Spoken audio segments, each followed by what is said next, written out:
Hello and welcome to the 905er podcast. I'm Roland Tanner. I am Joel McLeod. Our guest today is someone who will be familiar to many listeners, especially those from Burlington. Eleanor McMahon has over 30 years of experience within the private, public, and non-profit sectors, from working as the press secretary for Jean Chrétien to Director of Public Affairs at the Canadian Advisory Council on the Status of Women, to periods as Vice President of the Canadian Chamber of Commerce and the United Way, Ottawa. From 2008, Eleanor worked to bring tougher laws to protect cyclists following the tragic death of her husband, OPP Sergeant Greg Stobart, due to the actions of a suspended driver. As founder of the Share the Road Cycling Coalition, she not only saw those tougher laws enacted, but her work helped bring about Ontario's first bicycle policy update in 20 years. Then, from 2014 to 18, Eleanor was MPP for Burlington, serving as Minister of Tourism, Culture and Sport, and then President of the Treasury Board. It was in this period of political involvement that Joel and I first knew Eleanor, and I certainly subsequently came to know Eleanor extremely well, as I was fortunate enough to be the Burlington Provincial Liberal Association President when Eleanor decided to run in 2013. But the reason we're speaking to Eleanor McMahon today is not connected to any of those achievements, but in connection with her current role as President and CEO of the Trans-Canada Trail. As we'll hear today, the Trans-Canada Trail is much more than a pathway across Canada, much more than just the largest trail in the world. It's something that links Canadians together by trails through our shared but complex history, our present and our future. It's something that can perhaps help be part of the efforts to pursue genuine reconciliation with the First Nations, and it's something that can help perhaps break down the barriers that have developed between rural and urban Canada. And above all, it's something that, for millions of people in the 905 region, is almost literally on our doorstep and available free of charge. This fact came into sharp focus during the COVID-19 pandemic, as millions of us rediscovered the attractions of Canada's outdoors at a time when so many other forms of recreation had been taken away. I will just add that there are a few sound fluctuations on the recording today, which we apologize for because of the vagaries of the internet, but we hope it doesn't take away from your enjoyment of this interview too much. Welcome, Eleanor McMahon, to the 905 podcast, CEO of the Trans-Canada Trail. As some of our listeners will certainly know, Eleanor and I, and indeed Joel as well, go back quite a long way. We've known each other from your time in Burlington and your time in politics. But today we're talking about what you've been doing the last 4 years or so with the as CEO of the Trans-Canada Trail. And I thought we'd just sort of kick off for anybody who isn't particularly familiar with what the Trans-Canada Trail is. Perhaps you could just give us a little bit of the kind of history and how it came to be, and certainly the kind of sheer extent of what it is. Well, thank you. Thanks, Roland. Thanks, Joel. Really great to be here with all of you. I love the podcast, so I was excited when you asked me to join you today. The Trans-Canada Trail is the longest trail network in the world. It is a multi-use trail. And the best way to think about that is to think about the Appalachian Trail, which many of your listeners will be familiar with, you are likely familiar with in the eastern United States, or the Pacific Crest Trail, which runs 700 miles along the west coast of the US. And those are not multi-use trails, they're hiking trails. You may get a horse in places and things like that, but the trail, the Trans-Canada Trail, is actually part of the transportation network and active transport network in the largest cities in the country, and it is in every large city in Canada. At 28,000 kilometers, it is vast. And if I think about a local and regional example that your listeners in the 905 would appreciate, the Waterfront Trail is part of the Trans-Canada Trail. So if you're in the Toronto area, the Martin Goodman Trail, and you might be on that every day on your bicycle commuting or walking the dog, that is part of the Trans-Canada Trail. So if you're standing on the Martin Goodman Trail or the Waterfront Trail in Toronto, you're standing at the same time and in the same place as thousands of other Canadians who may be in Winnipeg or in Stanley Park in Vancouver, or in Montreal in the port area, for example, or in areas of New Brunswick along the Fundy Coast. So as I've discovered, having now been at the trail 2 years, just celebrating my second anniversary. I took over the trail just in shy of the pandemic. Um, it is really unique in so many aspects because while there may be a few countries in the world that have national trails, and Canada is one of them, the vastness of our trail is really what sets us apart. So, as we often say, the trail is national in scope and local in execution. And if you think of a place like Israel, which also has a national trail, just the scope of our geography makes our trail so incredibly compelling and fast. And very few people have actually done the entire thing, by the way. We had one that finished last year, Dion Wayland. So it is an incredible asset. And I've spent the past couple of years really exploring how we can bring more Canadians to it. So this broadcast is very timely.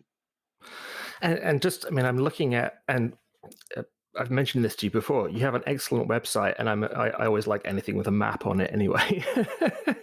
And the map gives every kind of yard of the trail, which is, I mean, it's really kind of a network, isn't it? I mean, I have it. I live about 250 meters from the trail in Hamilton, and it there's kind of a network across Ontario and then obviously across the entire province. Now, I mean, you said so one person's actually done the whole thing. Did he do like every branch and avenue of it, or sort of start one side and just go to the other? Well, theoretically, and several people have asked me this, could you do the entire Trans Canada Trail? And you could. It is, as I said earlier, it's a multi-use trail, so it's unique in the respect that some of the trail is across water. So when you get to northwestern Ontario, for example, the trail goes across Lake Superior, and it is a water route. We're currently working, by the way, with the Waterfront Regeneration Trust, who runs the Waterfront Trail in the Burlington, Hamilton, and Toronto area, um, to create a new trail, a land-based trail on the North Shore of Lake Superior, which will be absolutely stunning. But right now, if you're doing a cross-country trip on the Trans-Canada Trail, and the woman Dion Wayland, who finished it last year, took 6 years to do it. So Wow. theoretically, I suppose you could do the trail end to end to end in one shot, but it would be a major undertaking. And the vastness of it obviously makes it a journey not for the faint-hearted. But yeah, No, obviously it's an with incredible asset for sure. and it's really, with, I mean, you went to the Trans Canada Trail right like as you said, just right before COVID, and then COVID has, as I understand it, has really transformed the number of people who are seeking outdoor exercise and walking, because for so long it was one of the only things we actually could do. So tell us a little bit about that and how COVID has affected the trail. We work with 500 local trail groups across the country. So an interesting way to think about the Trans Canada Trail is a trail of trails. And those 500 local trail groups and those individuals, they're the heart and hands of those people manages the local sections of trail in each community.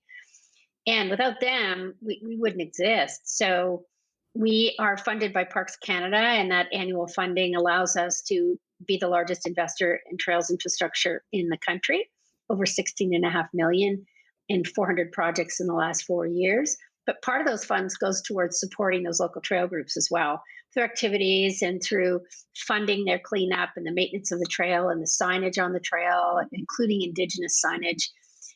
All of our signage is in both official languages as well. So looking at the trail and talking to local trail groups, it was clear to us from the onset of the pandemic that people were looking to access nature, that wanting to be outside, as you point out. There were points in the pandemic, as you know, when we were highly isolated. There were lockdowns in many places in the country. Some jurisdictions actually shut down parks at the beginning when they were unclear about the spread of COVID. And once it became clear that being outside was clinically safer in many aspects than being outside, people started to flock to the outdoors. And our trail use went up across the network 50%. We knew it had increased, but we got the really smart people at Leger Marketing, which is a national polling firm, to do some polling for us to ask Canadians, okay, are you using trails more often? And they said yes, by 50% more. Okay. So why are you using trails? Well, not surprisingly, 95% of people said enhancing my mental health is the number one reason why I'm using trails more often. And then, in a really compelling statistic, 100%, so a unanimous number of young people between the ages of 18 and 24 said categorically that mental health was driving their increased use of trail. And this and the other data that we gleaned from our national surveys really got us thinking about how we could organize and really appeal to Canadians to get outdoors even more often and to get out on the trail because it is a safe place. It remains safe today, but even in the early pandemic times, especially, you could easily be socially together while being physically distant. And that was a message that we started getting out there, and we issued national trail use guidelines, which for the sector leader, which we are in Canada, were very useful in telling our trail operators and Canadians, absolutely get out on the trail. These are the ways in which you can keep safe. These are the things that you should keep in mind. And Parks Canada, our lead agency in government, found them extremely useful as well, because our national parks and our provincial parks are highly populated, even more so during COVID. So for sure, Canadians have flocked to trails, and they are a mechanism to connect them one to the other and to connect them to the world around them too. So we've seen some really phenomenal stories come out of Canadians have shared with us in our campaigns that getting outdoors has really helped them to cope with the pandemic. You mentioned the connection aspect. I thought something about the trail I wanted to touch on is that how it connects the urban with the rural aspect, which is something I mean, people are thinking. I think when people are going to think of the trail, they're going to think of the Bruce Trail here in Ontario, and they're thinking of going up to the Bruce Peninsula and going kind of through the backwoods of Ontario. Beautiful, lovely activity. By all means, do it. But what's interesting about this is that this ties into that urban setting. Like, you can walk it in your downtown, down by your waterfront. But if you, I mean, I was just kind of following along the trail as we were talking, and you get into the rural parts. You get into you get into you get into the greenbelt, the farmland of Ontario. I don't really have a question to it, but I just maybe can you comment on just that kind of that connection between the developed part of the province and the part that has not been touched by man, so to speak. That's a really interesting observation, Joel, because the Trans-Canada Trail is part of a global group of colleagues that manage trail networks, and in particular long distance trails, of which, of course, the Trans-Canada Trail is one. And the World Trails Network, again, gives us this global viewpoint. A colleague of mine sits on the board of directors, effectively representing Canada. And on the global basis, to your point, there's an organization that is a global in scope body based in Switzerland, and it's called the International Union for the Conservation of Nature, or the IUCN. And the IUCN has a body, believe it or not, an advisor group on long distance trails. So, to your point, in that context, long distance trails are seen, and we are seen this way, by the way, in the federal government context, because we are funded. They are our biggest funder. Parks Canada provides us $7.5 million a year. That funding is sunsetting. I'll get to that later on, perhaps, and we're working on getting it renewed. But the IUCN sees long distance trails as an opportunity to conserve and as a conservation tool, but also to connect the urban and the rural. So, and they say on their website, I'm quoting them now, well-marked and well-publicized trails connecting urban to natural areas and between natural areas in and around cities can be strong psychological connectors to the natural environment. And, the best urban paths give those walking on them a sense of progression towards a destination. However, even if people never walk on them, just knowing they are there has value. And I've always been struck by that definition because it speaks to how entities like ours, which in the Trans-Canada Trail is a global jewel. It's a tourism asset that is poised to bring economic development and the regeneration of the economy post-COVID through the first national trails tourism strategy, which we have created in the past couple of years in the context of the pandemic. So you are 100% correct. And if I may touch on a local, perhaps relevant example, Coots to Escarpment is a perfect example in the trails that you have in the Halton region that are run by conservation authorities. The Halton Regional Conservation Authority does a phenomenal job. I know you've had Hassan on the show. He does a phenomenal job in attracting people to their assets, a great number of which are beautiful trails that are accessible to the public. And in the context of the Coots to Escarpment, which has one of the most important areas which the federal government is looking to protect and give special protection, just because it has the highest, and this is extraordinary, one of the highest, if not the highest degree of biodiversity in the country. There are more species and a greater degree of biodiversity within the Coots to Escarpment that are important to protect, that are worth protecting. And if I may, there's really interesting evolving science that looks at the fact that conservation and preservation of these spaces are so important, not just for the current mental health and well-being of cities and the people who live within them and access nature, but also in the context of pandemic prevention. We get more pandemics when our biodiversity is harmed.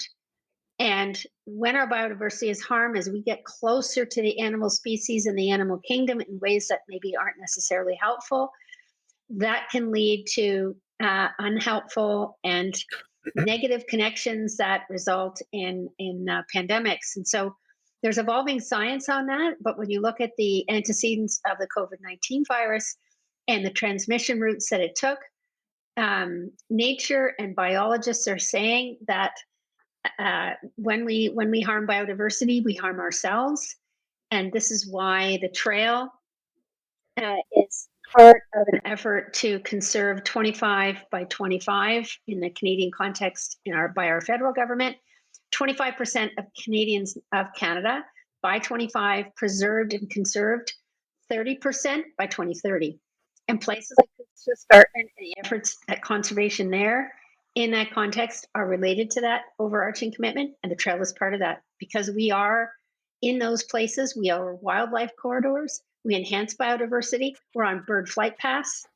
So this is evolving to be, and the organization is evolving to be, building on the connection that we achieved in 2017, a much broader conversation about how we act as a conservation and preservation opportunity. So it's work that I find incredibly exciting and energizing and worthwhile, frankly. Well, I'm looking at the map, just like as it relates to the 905 at the moment, and we're I guess you could say if you want to maybe start at one end, ladies and gentlemen, just drive down to Niagara on the Lake, and yeah, I mean the trail, I don't know, starts there, if you will, but it goes down Niagara on the Lake, down the Niagara River, down along Lake Erie, and loops up and comes back into Hamilton, comes up through Caledonia, in through Hamilton, and then along the 905 and whatnot. It is a great way just to see the country, for no better reason.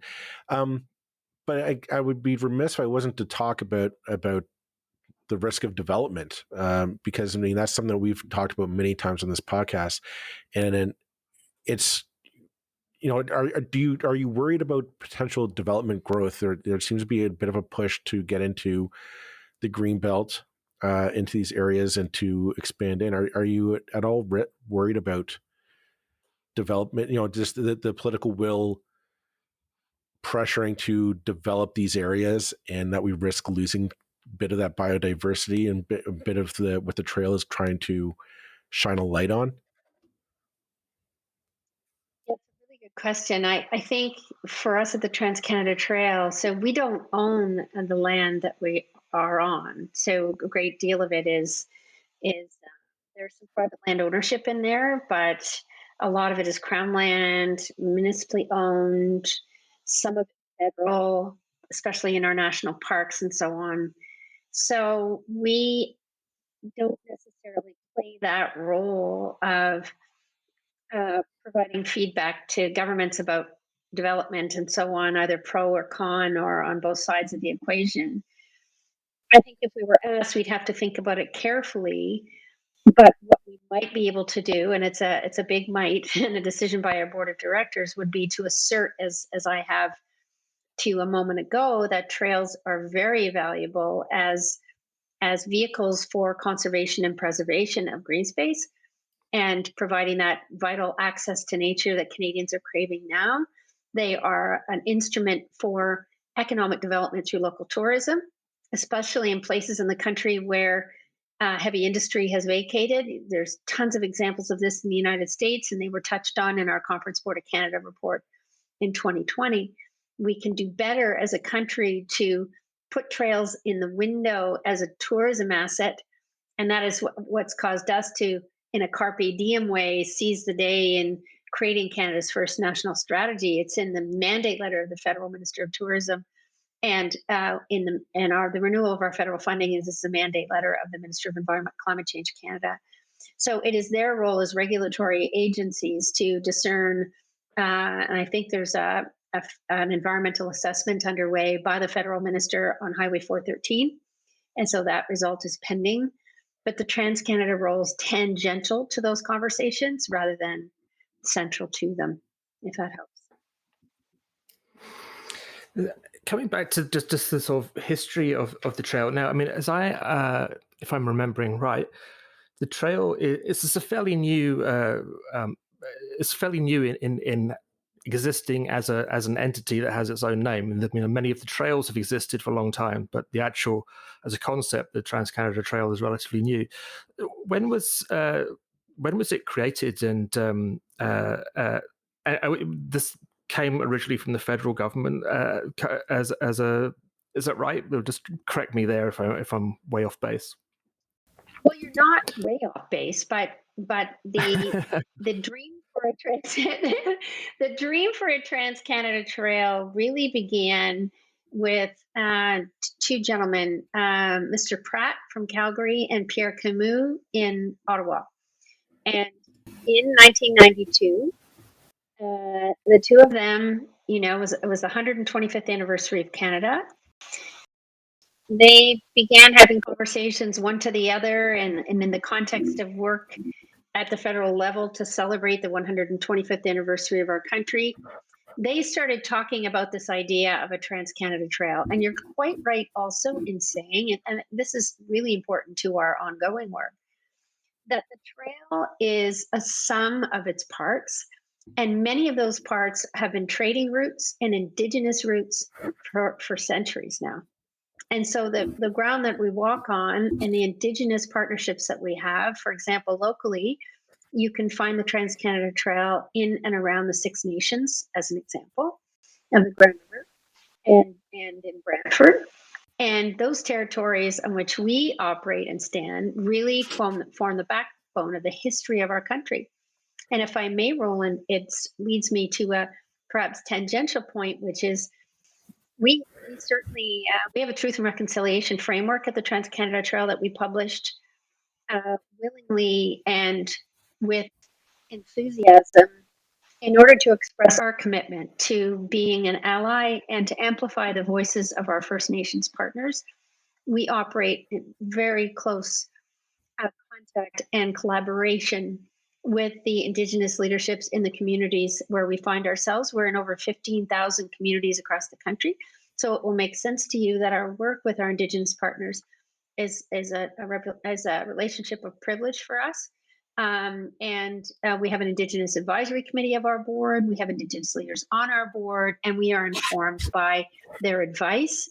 And that the work that we do in that context is really, really important to us. And so one thing that we are considering And I won't go too far out on a limb because we're at early days here, but we are looking to see if there is a way properly done and with great sensitivity to allow the trail to help tell the story and to amplify the voices and the stories of Aboriginal and First Nations leaders and Indigenous peoples around our residential schools.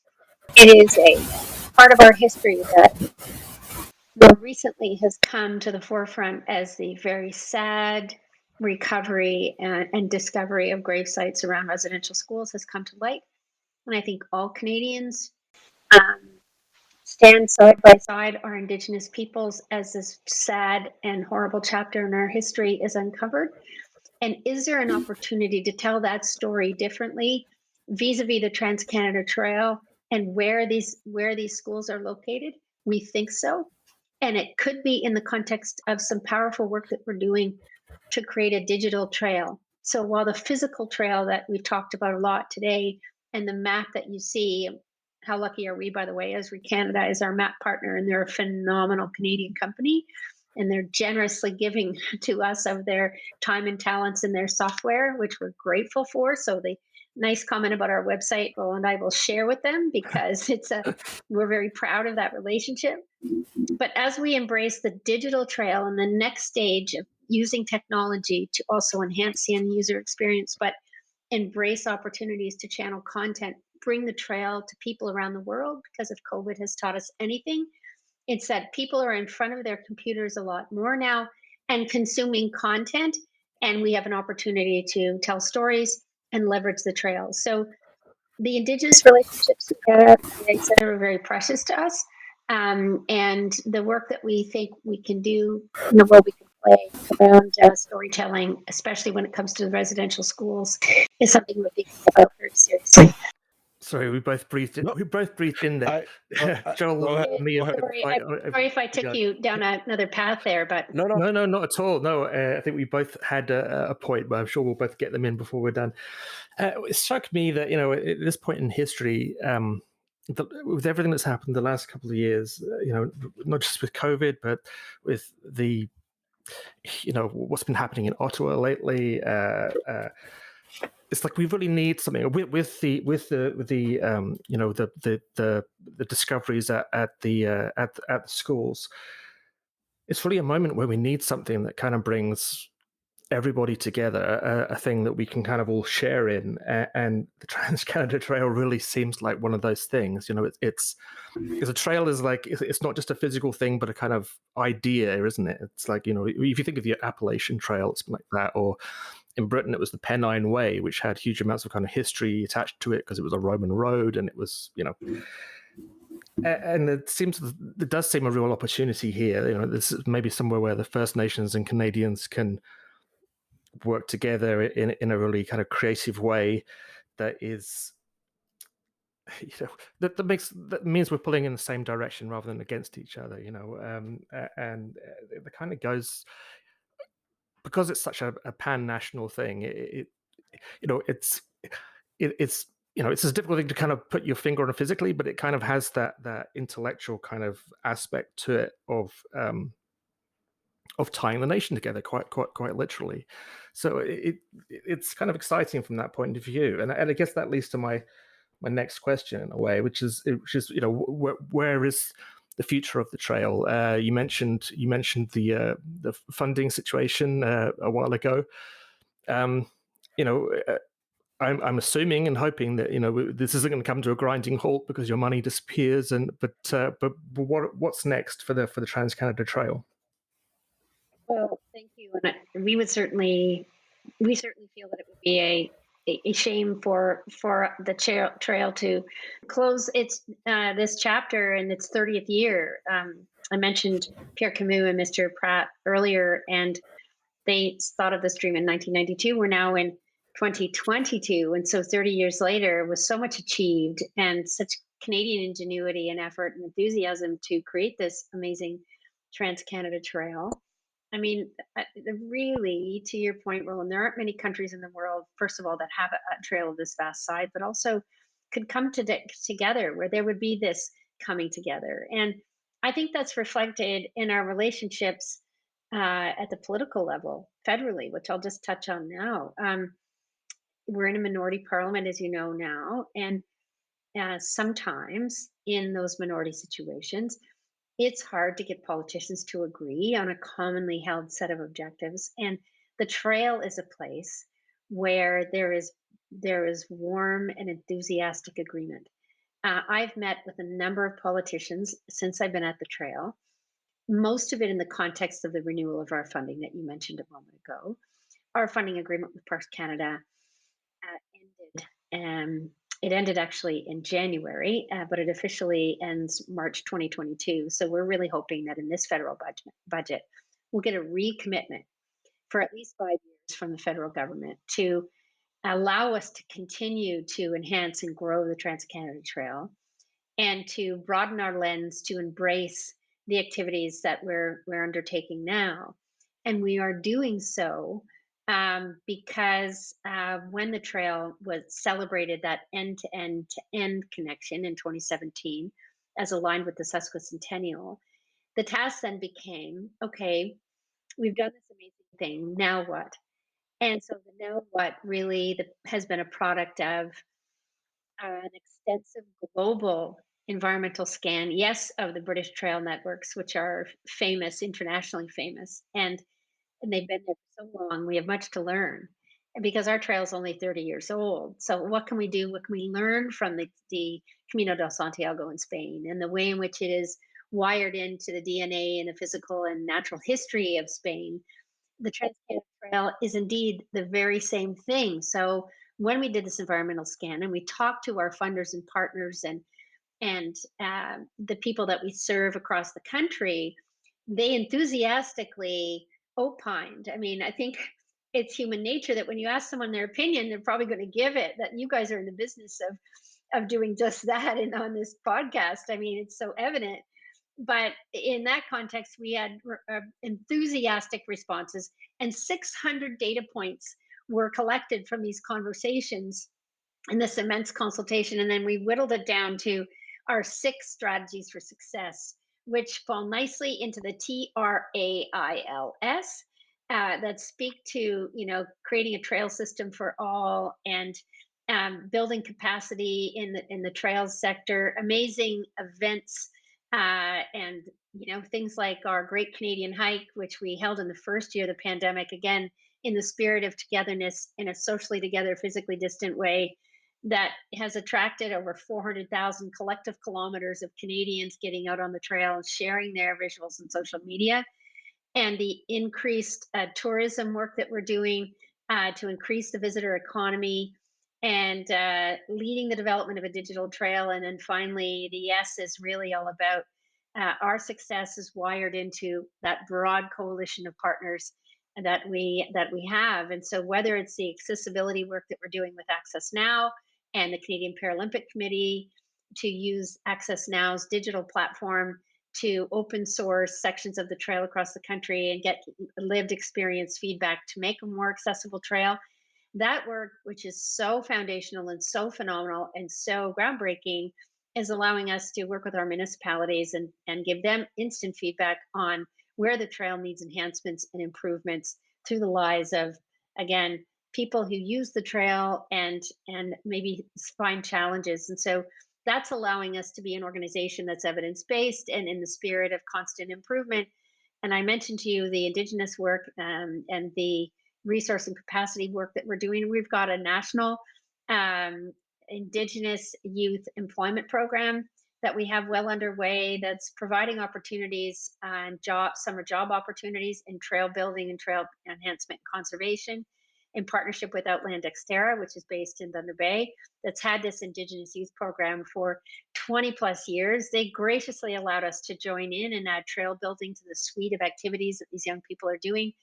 And it's been an enriching opportunity for us to learn from these young people, Indigenous led guardianship principle work, land based training, and then in the future, a relationship with Mohawk College to create a certificate program for them to learn and potentially work in trail occupations across Canada. So we have a lot of work that we've got underway, and it would be a shame to call it to a halt now.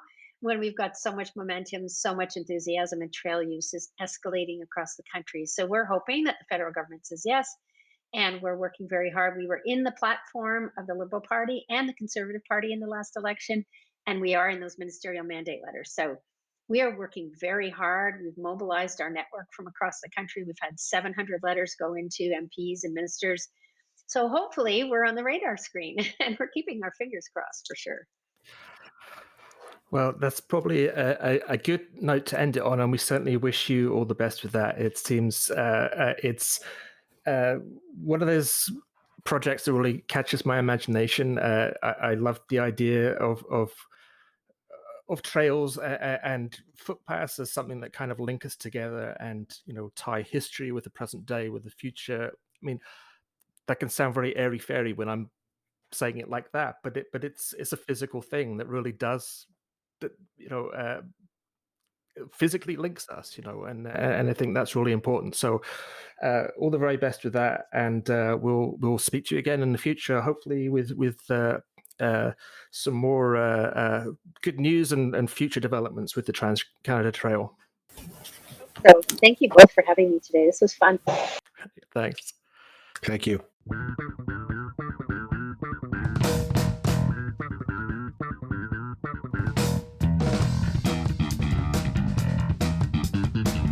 That's it for this episode of the 905er. Thank you for listening. As always, you can send us your feedback, thoughts, and concerns or ideas for future episodes to our email, info@905er.ca. We'd love to hear from you. You can help us keep the 905er going by financially supporting us through Patreon as well as PayPal. Visit us at 905er.ca and click on the support tab. As well, links are in the show notes for your convenience. Lastly, you can find us on social media. Search for _905er on Facebook, Twitter, Instagram, and LinkedIn. So long for now. See you next time.